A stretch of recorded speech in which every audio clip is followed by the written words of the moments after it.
Good evening. My name is Anuradha Bhagwati, and I wanted to start by saying this day, as Wahela also mentioned, really touched me. The work that we do is so hard, and I feel alone a lot of the time, and today was one of those days when I didn't feel so alone. I also found a bunch of mentors. Little do you know, but you're now my mentors. I'm a veteran, and I work with veterans, but I'd like to take just a moment to acknowledge the other veterans in this room. If you have served in the armed forces, would you please do us the honor of just standing up?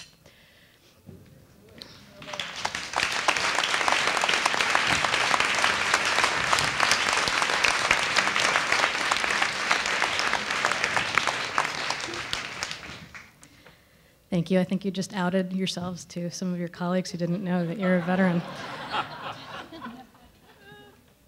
The other thing I wanted to mention was I think we're all here among warriors, and in our various communities and cultures, I think we define warriors differently.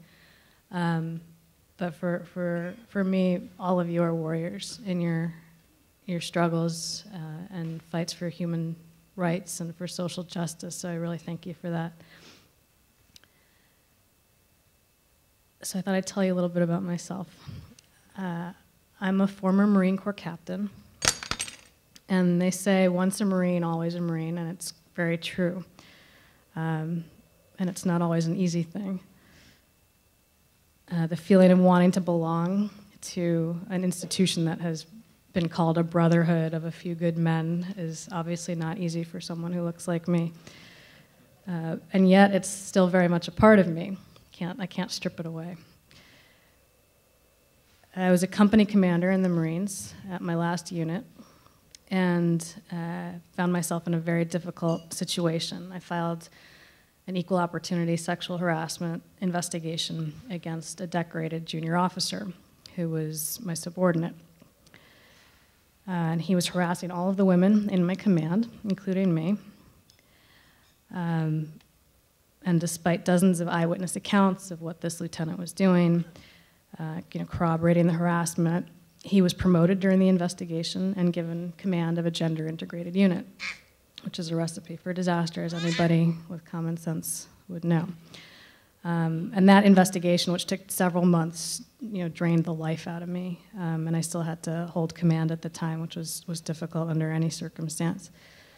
And for me, it was kind of a personal failure, even though really there was nothing I could do about it, because I had failed to protect my own Marines from this perpetrator. So I got out of the military, feeling defeated, feeling desperate. I mean, feeling what despair, I think, really feels like. And was kind of meandering through life, feeling really lost. I filed a VA claim, which many veterans do. It's an infamous benefit system that's extremely broken. And despite ample evidence of my trauma and post-traumatic stress, depression, these types of things, the VA rejected my claim. And so I became one of those veterans that's wandering without any support. But by this time, a couple of years had passed, and I'd met so many women veterans who had been abused, betrayed by the military, by the Veterans Affairs system, and I thought, we have to do something about this. This is truly insane. What is wrong here? So I found, the universe presented me with a bunch of amazing women veterans who had served in all the branches of the military. And we founded an organization called the Service Women's Action Network, which I head up today in New York City. And I wanted to tell you a little bit about some of these amazing women who helped save my life. SWAN was organized by women veterans who discovered that there was really very little respect out there or allegiance for women veterans among the gigantic, sprawling veterans organizations, many of them that exist in Washington, D.C., that issues like sexual harassment and assault, racism, rampant homophobia among service members and veterans was ignored at best, but oftentimes covered up. that the women were fighting in combat overseas alongside men in uniform, because there are no front lines today. Women were coming back home in flag-draped coffins, or survivors of war with the wounds of war, that they were confronted by a society that did not appreciate their sacrifices or recognize their achievements. And we're still asking basic questions like, really, women hold rifles? And of course, the Veterans Affairs Administration that seemed to believe that women veterans' health care was limited to painting waiting rooms the color pink, that was somehow a service to our women veterans, or just providing annual pap smears. SWAN's founders include incredible women like Ellie Painted Crow. These are my sisters, and I really wanted to honor them tonight. Ellie Painted Crow is an Iraq war veteran, a soldier of 22 years who returned home from Iraq very broken, but she still advocates tirelessly for Native American veterans, homeless veterans, and women veterans across the nation. Women like April Fitzsimmons, who served in the Air Force, was sexually assaulted there, but came out of the Air Force a force of nature. She starred in her own one-woman play, which she wrote, and is now helping homeless veterans heal through drama and writing workshops, which she teaches. Women like Jen Hogue, who left the Army after refusing to serve any longer in silence under the Don't Ask, Don't Tell policy, and who now tirelessly serves veterans and service members, gays and lesbians who are still serving in the military. And women like Marisela Guzman, who, after being raped in the Navy, ended up divorced and homeless, living on the streets, and is now, several years later, a fierce advocate for women, for victims of survivors of sexual trauma in the military. So, despite all of that, there's a lot we're doing, and we're very fearless at it. Anybody who has worked with the military, anyone who's familiar with the world of military affairs, knows that trying to affect change within the military is like hurling yourself against a concrete wall. The military has historically presented the case that it can deal with its own internal problems, and that the outside world simply doesn't understand the unique needs of a force that is required to fight wars at a moment's notice. But SWAN knows better, because we have served in uniform. But you all know better as well, and I think sometimes we don't give credit to ourselves. Social justice should exist across all boundaries and in all institutions, and there's not a single institution in our nation that should deny justice to its members. So we believe with civilian judicial oversight, only with civilian judicial oversight can service members actually stand a chance of winning legal battles against military sexual predators and against perpetrators of discrimination.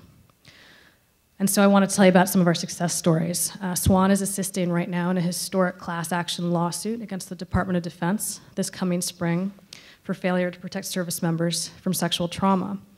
We're also in the process of litigating a series of Freedom of Information Act requests to the Department of Defense and Veterans Affairs to disclose documentation related to sexual harassment investigations, sexual assault reports, and all military sexual trauma-related compensation claims. In the last year, we've testified 5 times before Congress about the VA's horrendous health care for women veterans, the broken benefit system, which I told you a little bit about, the epidemic of military sexual trauma, and the repeal of Don't Ask, Don't Tell, and it's working. Current defense legislation, which I'm sure many of you know about, which is under debate in Congress right now, includes our recommendations, SWAN's recommendations, for improved resources for sexual trauma survivors and veterans, reproductive rights for active duty service women, and of course the rights of gays and lesbians to serve openly in the military. But we have a long way to go, and I just want to close with one story about a young woman named Lavina Johnson, who was a PFC in the Army, joined the Army in 2005. She's from St. Louis, and she decided to defer college because she wanted to serve her country. She deployed to Iraq in 2005. She's 19 years old, and several months into her deployment, she was found in a contractor's tent, a military contractor's tent. She was found dead and clearly sexually assaulted. the Department of the Army sent soldiers to her parents' home in St. Louis to tell them that their daughter had committed suicide. And after looking at the forensic evidence, because they were in complete disbelief, they literally had talked to Lavina in Iraq over very sophisticated communications the day before this alleged suicide, and she had not indicated that she was depressed, nothing was wrong. And so they looked into it, and they decided they were really going to get to the bottom of this. And the forensic evidence proved, in fact, that Lavina had been murdered. And again, that there was a clear indication of sexual assault. And Lavina's case is one of about half a dozen cases of servicewomen who have been murdered overseas while serving in Iraq and Afghanistan, all of which the Department of Defense has said were alleged suicides. Problem with most of these cases is that the families either don't have the financial resources to take on the Department of Defense, or they're intimidated, clearly, to take on the Department of Defense. Lavina's family, however, refused to give up, and over the last 5 years, they've tried desperately to talk to members of the Department of the Army, key congressional leaders, and the doors have been closed in their face. With such clear forensic evidence that Lavina was brutalized, tortured, and then murdered. And I won't get into the graphics because there are children in this room, but the photos have actually been made public on a documentary. And you have to wonder, what is wrong? What is wrong with our military that this is happening, that young people, young men and women are joining our military and they're not safe, that they have to watch their backs because there are service members or military contractors who are predators in their midst.